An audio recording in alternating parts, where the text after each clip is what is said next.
Hey guys, welcome back to Rag HQ.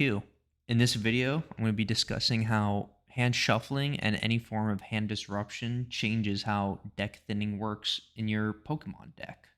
Enjoy. So typically, deck thinning across all the card games is just the simple act of removing a card from the deck. So in the case of Pokemon, it'll be something like Pokepad, where you take a non-rule box Pokemon and add it from deck to hand. You have removed a card you have deck thinned. However, the Pokemon Trading Card Game has had many cards that put cards in the hand into the deck. It's typically with a redraw, but it always varies. Sometimes you see things like Iono, the supporter card. Sometimes you'll see Marnie, where they put the cards from your hand on the bottom of your deck, so you know what you're drawing is not the same. However, there are cards such as Unfair Stamp, Reset Stamp, End Supporter, and the new cards like Red Special Red card, where it's a random put all your cards from your hand into the deck and redraw a specific amount. There are plenty more hand disruptions that have been established in the Pokemon trading card game. And one of the reasons why they're so powerful is because you have too many copies of a card at a specific point in the game. So, deck thinning isn't just going to be getting a card out of your deck and holding it, it is also finding ways to discard your excess cards. So, in theory, one of the cards that you can use to deck thin the most is actually Ultra Ball.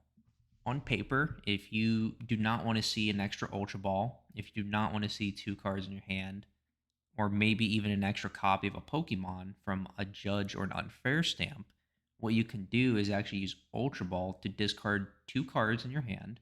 The Ultra Ball itself is going to be used, and then find a Pokemon that you could bench. As long as the Pokemon that you bench is actually contributing to your plan, you have effectively deck thinned by four cards, and this can be done in pretty much any deck. Similarly, if you have two Ultra Balls and plenty of cards to discard, and you only value one Pokemon, and you're about to use something like Lily's Determination to draw a bunch of cards randomly, or even a Judge to draw a bunch of cards randomly, what you can do is Ultra Ball, discard two cards you don't want to see, to find a Pokemon that you do not need in excess, then use your second Ultra Ball to discard that extra Pokemon plus any other card that you really do not want to see for the rest of the game, to go find the actual Pokemon that you want to see, play it, and then use Lily's Determination or Judge. In this situation, you deck thinned by seven cards, therefore making it much harder for your opponent to stop you in your tracks with an Unfair Stamp or Judge. It is worth noting by using this method that if you choose to Ultra Ball, discard two cards, to find a Pokemon that you want to use in a later turn, such as Meowth, and they use Judge, then you did lose Ultra Ball as an out to go find Meowth. That's not to say you don't have extra Ultra Balls, but you're making it much more difficult. So make sure when you're using this method that it is to your advantage and you're playing around a hand disruption.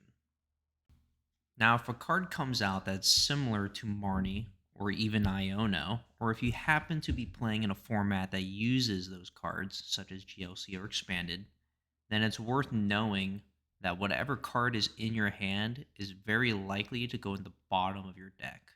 So if you happen to have a card that draws cards without shuffling, then you know that if you draw into something like an Ultra Ball and you want to see cards on the bottom of your deck, then you're going to want to Ultra Ball first, regardless if you find something, to make it more likely to draw into extra copies of said cards. If you don't want to see those cards, then you're effectively deck thinning by keeping those cards in the bottom for that one turn. Regardless of the format and how cards go from your hand into your deck, it is always worth knowing what is in your hand so that you know what kind of cards are still in your deck. Even though there's a lot of skill involved in this game, there is still a lot of variance, especially at the beginning of standard rotation, whenever people are typically running much higher quantities of cards because there are less options. A tip that I would recommend is that if you happen to have someone to play test with, I would recommend getting a deck that you're interested in, sit down and play. And whenever someone does play a judge or someone does play an unfair stamp or whatever it may be, give yourself a little extra time to really understand what is going into your deck.